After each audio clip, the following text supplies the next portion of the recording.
served. So just remember, once again, it's an unscheduled break. And any unserved penalty time remains at the end of the team's innings shall be carried forward to the next and subsequent innings of the match, if appropriate.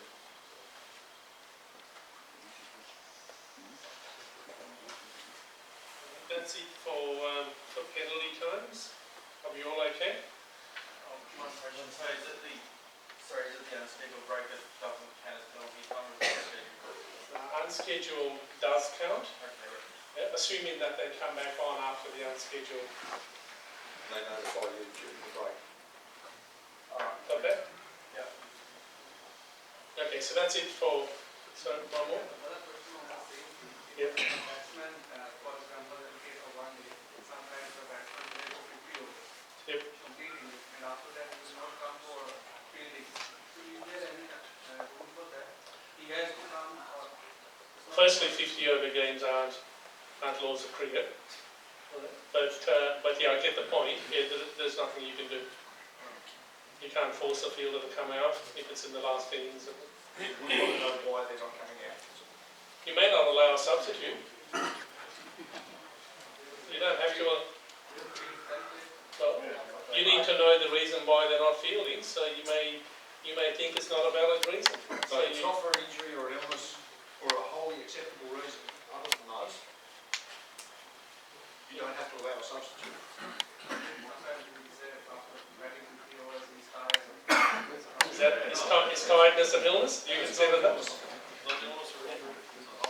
I mean, he could probably just tell you he's strained a hammy or something like that, and you're not assuming you're not a doctor that you're not going to be able to judge that. But no, look at as you just said, if he tells you he's strained a hammy and he can't field, you have to accept that. Yeah, but just because he's tired, well, too bad. No? And in case of runner, if we have to have batsman wants runner, maybe he has some say, we need to ask the captain at that. No. No. Your decision. Yeah, no, nothing to do with it. Okay. All good for penalty times and things? Okay. Alright, so a batsman can retire at any time when the ball is dead. Okay? Before allowing play to proceed, the umpire must be informed of the reason for the batsman retiring. So not exactly the same question, but similar sort of thing. You need to know the reason. Right? And if a batsman retires because of illness, injury, or any other cause that you might think is unavoidable, then they're entitled to resume their innings. And if they don't, then they're recorded as retired, not out. However, if they retire for any other reason, so if you had to leave early to go to a wedding, for instance, right, then they cannot resume their innings except with the consent of the opposing captain. And if the captain doesn't allow that, then it's retired out.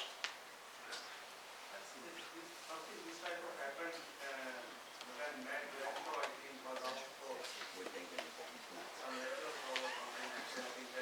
When he went off for his diarrhea or whatever. Wholly acceptable. I would think that's a wholly acceptable reason.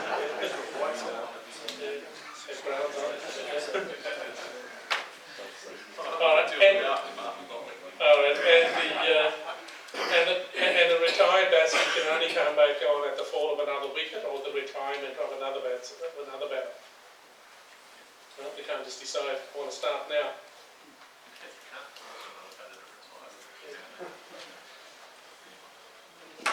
Alright, so the umpires shall allow a runner for a batsman if they're satisfied that the batsman has sustained an injury that affects his or her ability to run and that it's occurred during the match. In any other circumstances, a runner is not allowed. So just, I'd reiterate that it's occurred during the match. Now, a lot of our games are Saturday and Saturday. It starts on a Saturday. If they injure themselves during the week, it's during the duration of the match. So it would be accepted during the week too. Break on their foot at work and breaks a toe. Yeah. someone jams their finger in a metal gate, there might be some sort of better. Yeah.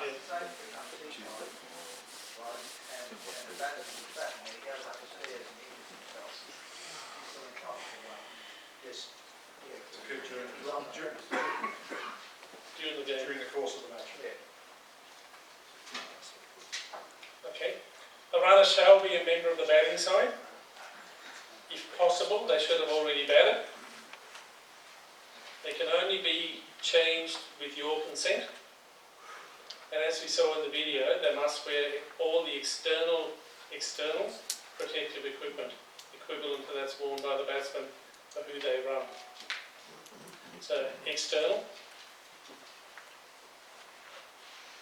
And they don't have to have a box, they don't have to have a thigh pad. Unless the batter's wearing the thigh pad on the outside, but probably not. Right. And obviously they can't have any unserved penalty time. And a batsman's runner, again as we saw on the video, the batsman's runner is subject to the laws and will be regarded as a batsman. Except for some certain rules which we'll talk about shortly about which is a batsman's ground. All okay? Okay, a batsman who has a runner will suffer the penalty of any infringement of the laws by the runner, as if he or she had been responsible for the infringement. In particular, be out if the runner is out under Law 37, obstructing the field, or Law 38, run out. When a batsman who has a runner is the striker, he or she remains subject to the laws and will be liable to the penalties that any infringement of them demands. In the case of run out and stumped, however, special provisions set out in 25.6.3, 6.4 and 6.5 will apply. So when a batsman has a runner is the striker, his or her ground is always at the wicketkeeper's end. That should be in red.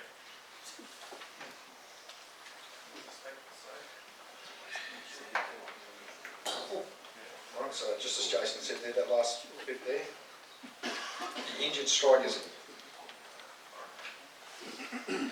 ground is always at the wicketkeeper's end, and you're worthy of note for the exam.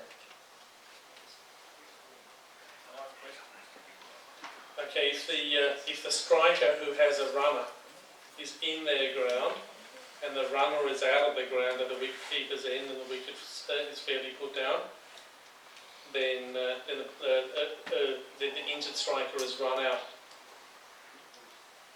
If the striker themselves who has a runner is out of their ground and the wicketkeeper, and the stumps are put down at the keeper's end, then the striker can be run out or stumped, depending on the circumstances, I guess. So this is the striker with a runner out of their ground, can be run out or stumped. However, if the runner is also out of their ground, when the stumps are put down, then it can only ever be run out. Want to hazard a guess as to why? Because the runner has to make with their ground and always. Well, A runner's there for the runner what? can't be out of their ground and if they haven't taken off for a run. So if they're out Well, of their ground, What's the runner there to do? to run. Can't be a bowler's wicket to the runner. Yeah, so runner's there to run. So the runner can only be run out. Correct. Alright, and if a striker who has a runner is dismissed, if a striker who has a runner is dismissed in the above circumstances, with the runner being out of their ground as well, then all runs are disallowed, return the not out batsmen to their ends, and if there are only 5-run penalties, then you just award them. It doesn't mean you do award a penalty automatically, but if there are any penalties that are applicable, then you award them. And when the batsman who has a runner is not the striker, then they firstly remain subject to the laws, but they are otherwise out of the game, and they shall stand as directed by the striker's end umpire. So normally they'd go to square leg, you'd go to point. that's a common practice amongst all of us. I'm assuming most people have runners at some stage, right? And even though they are out of the game, they will be liable to any penalties should they commit any act of unfair play. You know, obstruction and things like that.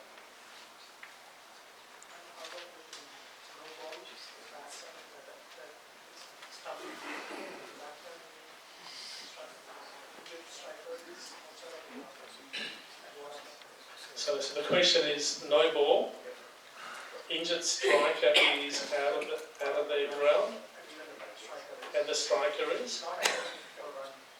But if the runner is out of their ground, then the injured striker is out, run out. Yeah. Yep, so. If the injured striker plays a shot and the runner and the non-striker have successfully completed a run, however the wicket was taken down at the striker's end, when the injured striker is out of his crease, is the striker out? Good segue to a video coming up shortly, but yes. Yes, they are. Yeah. We'll see that coming up in a second. Alright, so Yeah, so once the ball comes into play, the runner for the injured batsman, who is the striker, shall have part of his or her person or bat grounded behind the popping crease until the ball reaches the striker or passes the popping crease, whichever is the sooner. If the striker's end umpire considers the runner for an injured striker to be in breach of this restriction, then if the ball does not become dead for any other reason, he or she shall call and signal dead ball as soon as the ball reaches the boundary or at the completion of the first run. Now we always allow that so that the fielding side has the opportunity for a run out.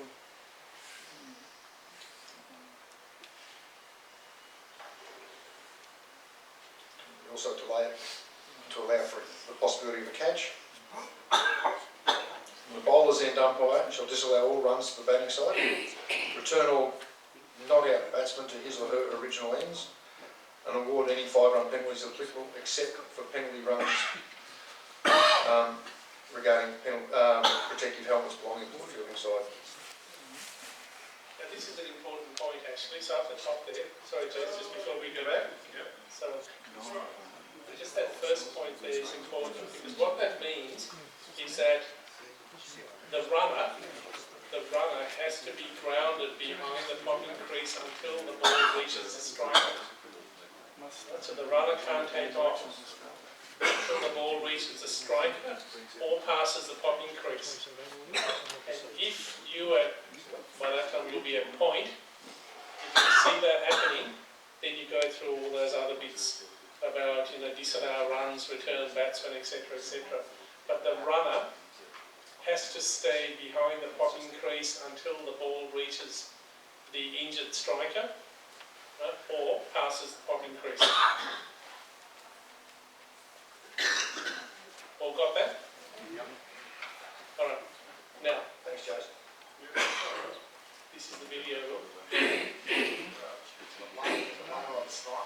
That's a big problem. This is going to be a run out, isn't it? So, not sure what happened there. Stuart took on because he forgot that he had a runner and innings has been finished. So, a bit of a calamity of errors there from everyone, and that's the end of that. So, because of course, when a runner, you've got to be in your crease, and he wasn't, and the throw's been taken in. Talk us through the replay here, Matters, because there's a few things happening. Yeah, good morning, viewers. Stephen O'Keefe, he's nudged it to mid-on, and as you say, he's forgotten that he's had a runner. He's got a runner, so he's run himself out. You've got 3 people running everywhere. It was calamitous. Wow. It just shows how such a habit it is when he's so used to running. He just forgot. His hamstring can't be that bad as well. If it was that bad, you know as soon as he took off that you shouldn't be running. That's a hilarious report. With the runner, Nick Larkin. You run the first half, you want to be No one knows what's going on. That's the New South Wales Women's Day. All out for 135, the Blues, after Victoria made 106 or 29-run lead. That's a bit of a chuckle there by Andre Adams and Nick Larkin, the runner, who was out there for about 3 seconds.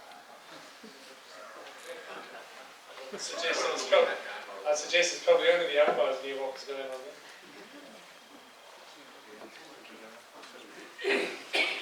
All right, next law, practice on the field. Sorry, that was it for batsmen, innings and runners and things like that. Any other questions?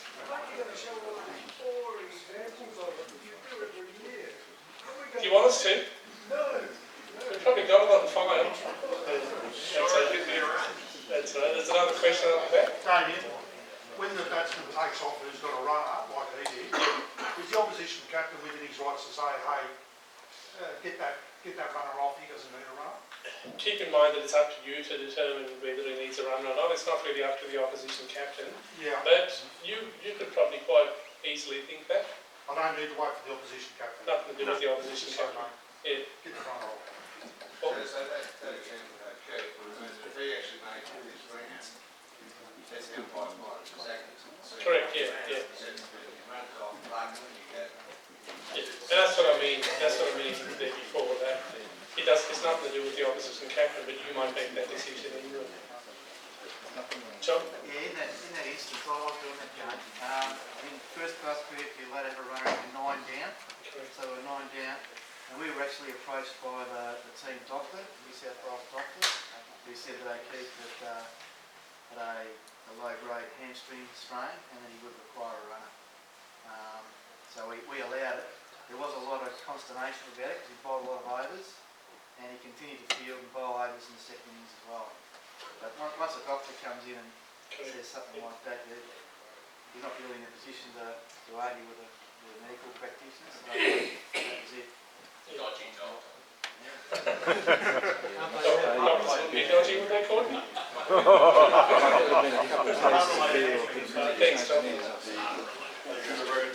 And I think from memory, as you said, John, I think he bowled 20-something overs after that too, didn't he? Yeah. In the next inning. I think But look, that's... that was the first ball he faced, by the way. Yeah.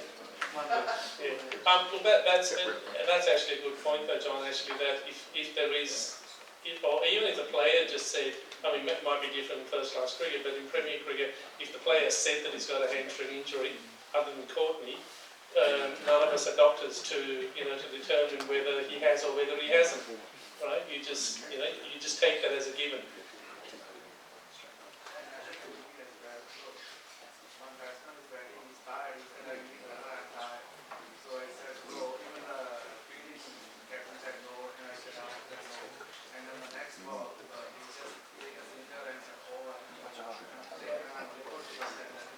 Well, then you have to allow that.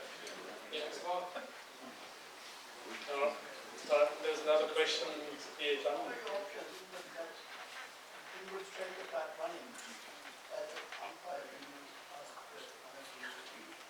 You can. You don't. It depends on the circumstance, and you'll be the one there at the time. If he runs a hole, up and back, and if he doesn't look in too much discomfort, then I probably would. If he hobbles, if he really hobbles, and you think, oh, well, it's just a mental reaction, right? Then you might just say, well, just make sure that you don't run. Yeah. Right. Well, look, even if he hobbles halfway down the pitch, but you can see he's obviously hobbling, right? Then you might think, well, obviously, yeah, he does need a runner, but it was just his mental memory that caused him to run. But you might just say, just from here on, just make sure that you don't run. If he makes it back. Depends on the runner.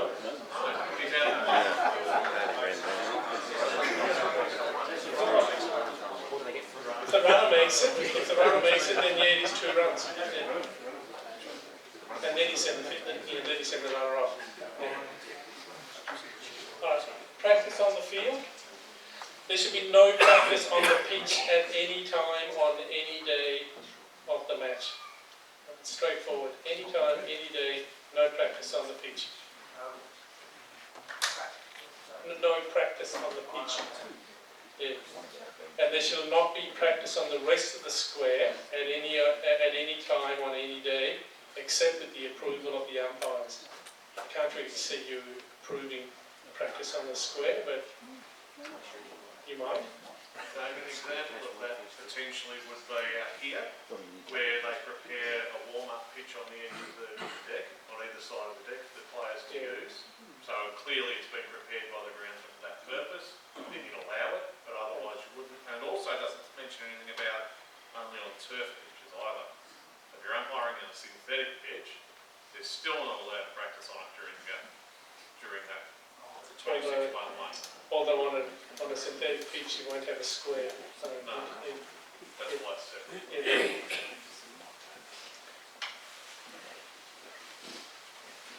Okay, practice on the outfield. On any day of the match, all forms of practice are permitted on the outfield. Before the start of play, after the close of play, during lunch and tea intervals, or between innings, providing the umpires are satisfied that such practice will not cause significant deterioration to the condition of the outfield. Probably look there at, it's damp, it's a little bit soft, but it's not too bad, but you don't want it to sort of go downhill very quickly by the practicing. Would be about the only time you probably look at that maybe. Between the call of play and the call of time, practice shall be permitted on the outfield provided that all the following conditions are met. Only the fielders as defined in Appendix A, which is nominated players and authorised replacements that participate in the practice. No ball other than the match ball is to be used in the practice. No bowling practice takes place in the area between the square and the boundary in a direction parallel to the match pitch. And the umpires are satisfied that it will not contravene either the condition of the match ball or time wasting by the fielding side. Now here, when they're talking there from the square parallel, it's all the way to the boundary line. So it's right across the ground. Just a question. I know there's a player that does this in the Southern Bayside League. He's a leg spinner. He practiced bowling from gully or wherever he's from to mid-on. Is that number 3? Is that what that would come under? Yeah. He bowls Gully to mid-on, bowls gully to mid-off. or mid-off, wherever. He's bowling parallel to the pitch. Yeah. I thought so, but I wasn't 100%. It would contravene that. That's the example I was going to give, where I've called a player, he's deliberately moved a couple of overs before his spell, he'll move to point, and then he's practicing his off spinner, his leg spin to mid-off, and you see mid-off looking across at me because he wants to move up level with the stumps and create the guide, create equivalent length of the pitch for the bowler. Are you going to walk out during the tea break and stop them practicing like that? No, because it's between the call of play and the call of time. Yeah. So you will call a moment in time at the tea break, you walk off, they're then allowed to practice parallel, providing they're not on the pitch square, in that break, or in that change of innings. But as soon as you call play again, they can't. I'm just a bit confused. It says no ball other than the match ball is used. If they're practicing at tea time. No, between the call of play and the call of This time. is, while playing is happening. So the background to this is, Okay, yeah, that's fine. the background to this is that you don't want necessarily someone down at fine leg, say down here at fine leg bowling to the bowling coach, so, and they're on the field of play, for instance, or across the boundary.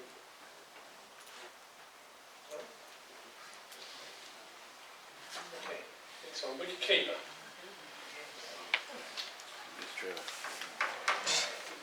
Special subject. You can use the match ball for Just ask. but not into the ground. So the wicketkeeper is the only person on the fielding team permitted to wear gloves and pads. If these are worn, they're regarded as part of his or her person for the purposes of the law. And person in this case is flesh and blood, plus attached clothing, plus approved protective equipment. If by the wicketkeeper's actions and positioning when the ball comes into play, if you don't think that they're acting as a keeper, then they shall forfeit the right to be recognised as a keeper, which means forfeiting the right to wear pads and gloves. Okay? And then they become subject to laws with things like limitation of onside fielders. We've got a video of someone doing something naughty.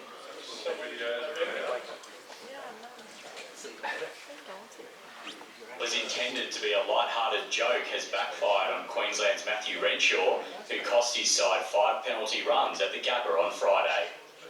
As the Bulls pushed for victory, wicketkeeper Jimmy Pearson threw down his glove as he chased a ball down to fine leg. It's here that we'll let Renshaw himself take up the story. The glove dropped right next to me. I thought it'd be quite funny to put the glove on and take a catch with the glove on. And I didn't really think of the rule at the time. I thought it'd be quite funny, but the umpires came together and said there's 5 penalty runs. But thankfully, it wasn't a really close match. I think if it was, late second might have just not let me back in the rooms. The umpires ruled that Renshaw was in breach of Rule 27.1 of the laws of cricket, which state that a wicketkeeper is the only fielder permitted to wear gloves. Thankfully for Renshaw, his faux pas didn't hurt the Bulls as they secured the win, with the 21-year-old putting the incident down as a learning experience. I know that you're not supposed to do it, but I thought it was just one of those frowned upon things. But I'm going to learn a lot more rules in my cricket career. What was intended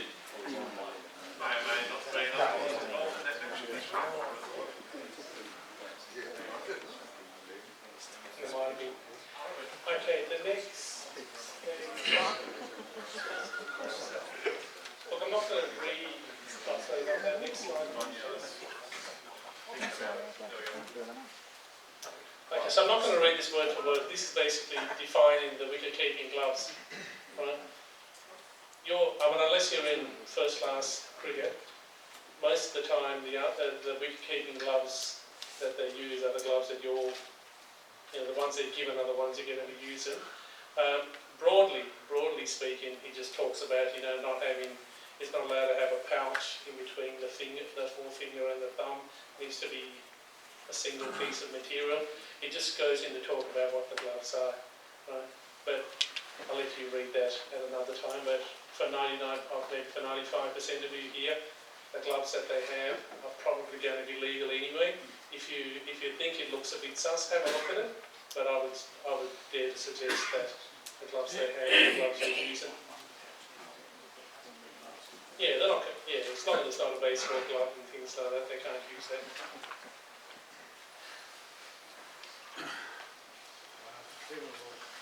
Position of the wicketkeeper. Wicketkeeper shall remain wholly behind the wicket at the striker's end from the moment the ball comes into play until the ball is delivered by the bowler. Touches the bat or person of the striker, or passes the wicket at the striker's end, or the striker's attempt to run.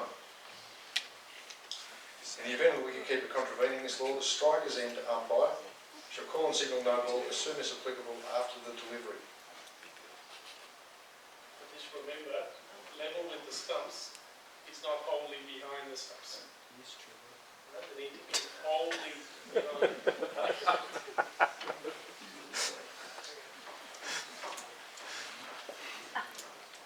After the ball comes into play and before it reaches the striker, it's unfair if the wicketkeeper significantly alters his or her position in relation to the striker's wicket, except movement of a few paces forward for a slower delivery, unless in so doing it brings him or her within reach of the wickets. Lateral movement in response to the direction in which the ball has been delivered. Movement in response to the stroke the striker is playing, or that his or her actions suggest he or she intends to play. And 27.3 applies while remaining wholly behind the wicket. In the event of any unfair movement by the wicketkeeper, either umpire shall call and signal dead ball. Alright, so a couple of points there. So they can move forward slightly, as long as that slight movement doesn't bring them from a few paces behind the stumps and they're now up at the stumps. That's probably not fair, I don't think, if the batsman gets surprised and all of a sudden he sees the keeper who has snuck up on him. They can move sideways, so lateral means sideways, in response to the direction in which the ball is being delivered. So what that means is that the ball's being pitched outside leg, it's going further outside leg, they can go sideways to collect the ball. Normal happens probably several times a day. And they can also move in response to the stroke that the striker is playing. Reverse sweep, maybe? Right? Yeah, reverse, could be anything like that. If the keeper is good enough to anticipate what the batsman's doing, the keeper's allowed to move. Right? So in response to the stroke, they can't just, they can't pre-plan it. But he's standing slightly outside off stump, and as the ball is running in, he goes, a foot and a half outside leg stump to affect the leg side stumping. Okay, in response to the stroke. David, just a question. It says after the ball comes into play before it reaches the striker, that to me is only really a split second. Correct. So how far the keeper's moving in a split second? Define when the ball comes into play. Was that sorry? When does the ball come into play?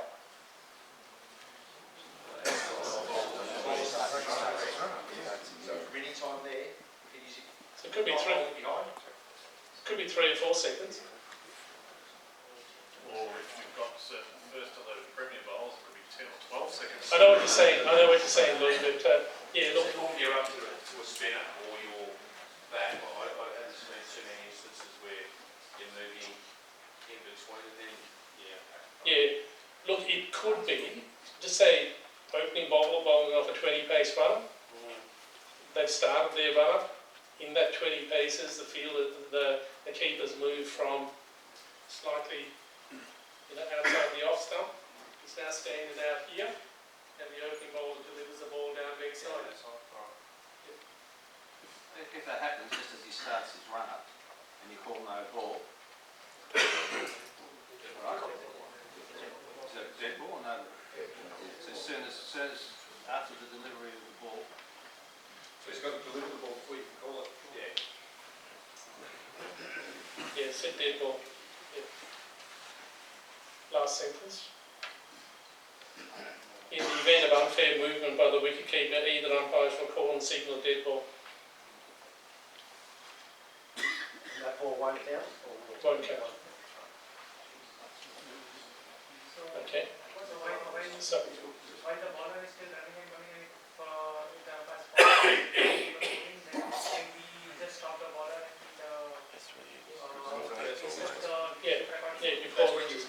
you just call and signal dead ball. And say it loudly so everyone knows.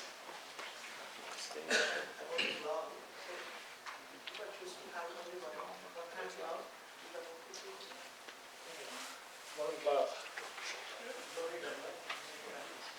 Yeah, I think that's probably allowed. Yeah, just be careful if they tuck it in behind their pants and fall on the ball, then it's going to be a 5-penalty run.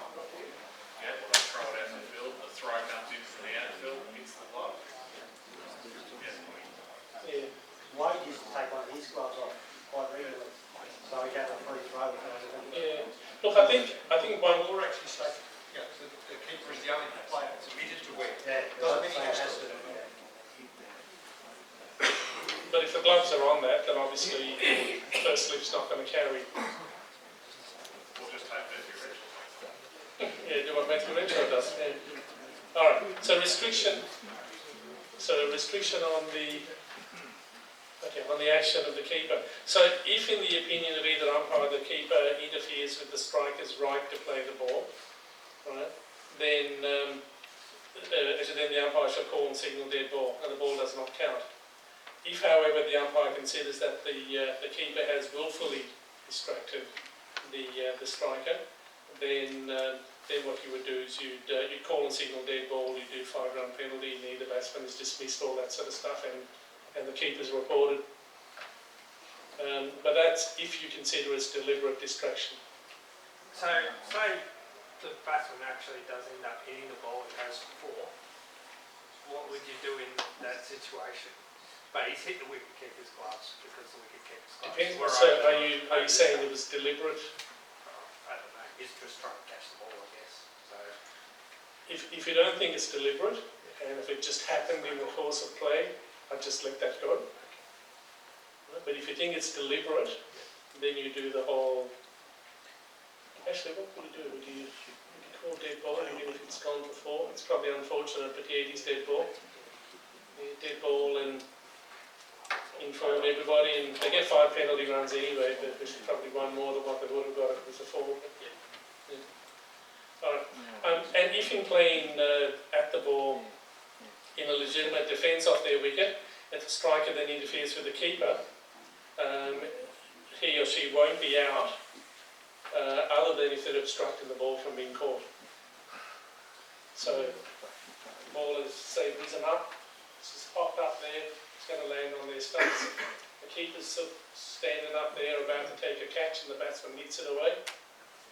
That's out. On appeal, yep, true.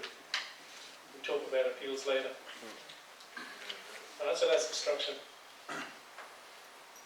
All good? Just quickly on that, just one thing that always plagued me is what defence does a keeper have if a batsman's playing a late cut and he's hitting the ball behind the stumps and hits the keeper's gloves? That's just bad luck. Right, so it's not really a defence for anybody, it's just... So that's not protecting the keeper at all? No. The batsman's allowed to play the ball, and if it's past the stumps, the keeper's allowed to take the ball. Right. There's probably not much you can do with that.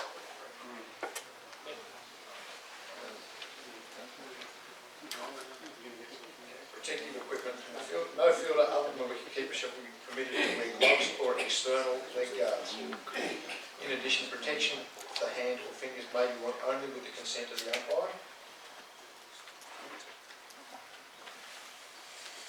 Fielding is... Sorry, Bill, this is actually why you see fielders tuck the baseball pads or whatever underneath, because they're not allowed to wear external leg guards.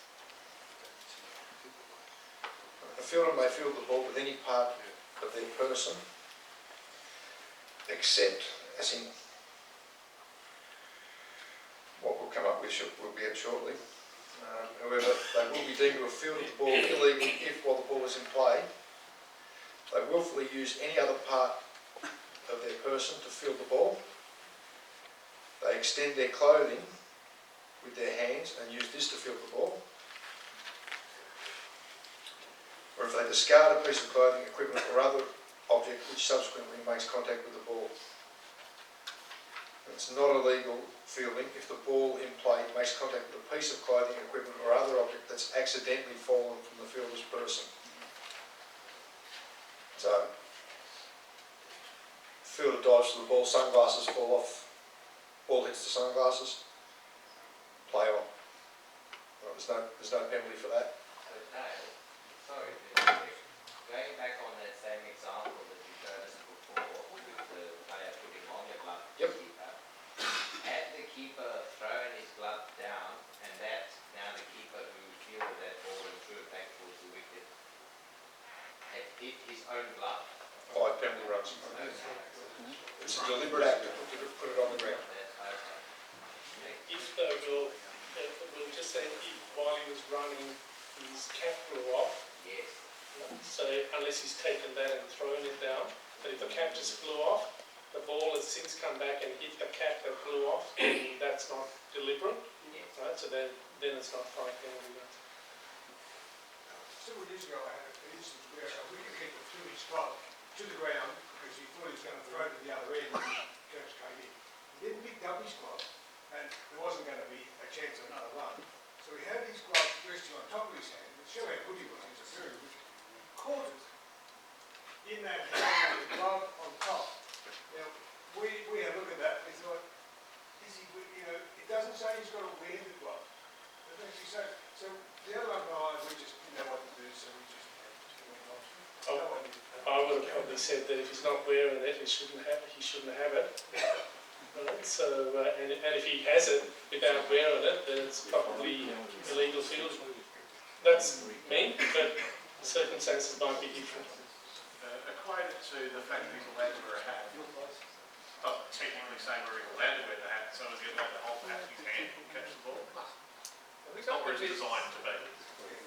So it's designed to be on his hands. If it's anywhere other, if he willfully removed it where it's supposed to be, then it'll be a fine penalty. Jason, have you got the Craig Sweater fielding attempt with his glove?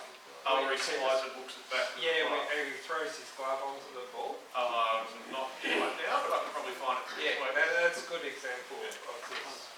Of illegal fielding. Brad had also did it in play down the leg side a few years ago, it's when it ODI.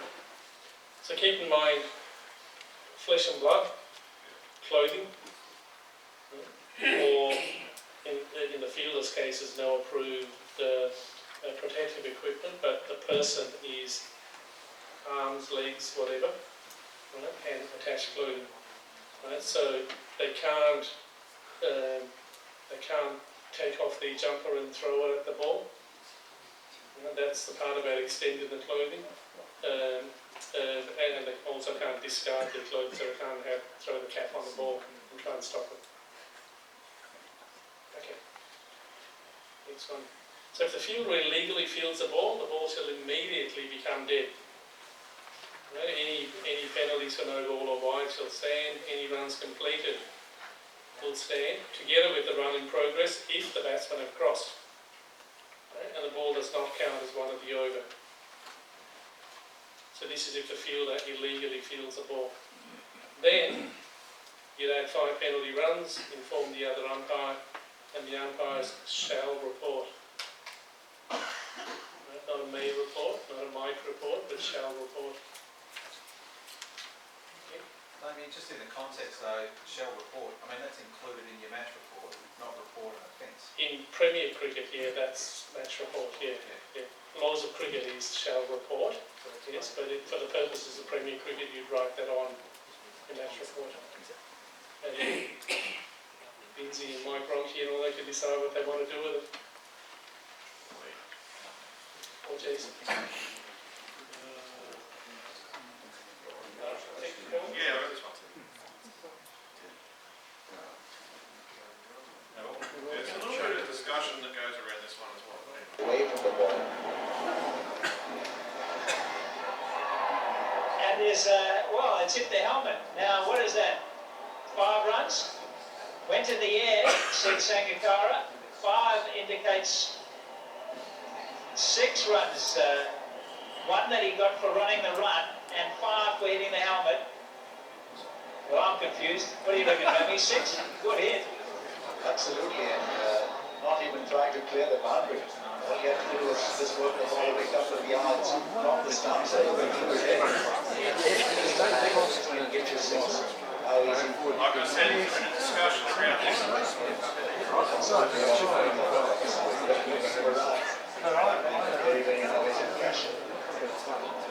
Well, that's the first 6 innings. What a way to do it. And there goes the helmet. He's been banished for giving away runs. Alright. We all saw the dead ball signal straight away. Yeah. It's hit it. And there's it's hit the helmet. Now, what is that? They hadn't crossed then. In the context close, of what we Tommy. just learned about Pretty close, how John. many runs should be scored, How many runs runs? should be scored. 5. Who says 6? I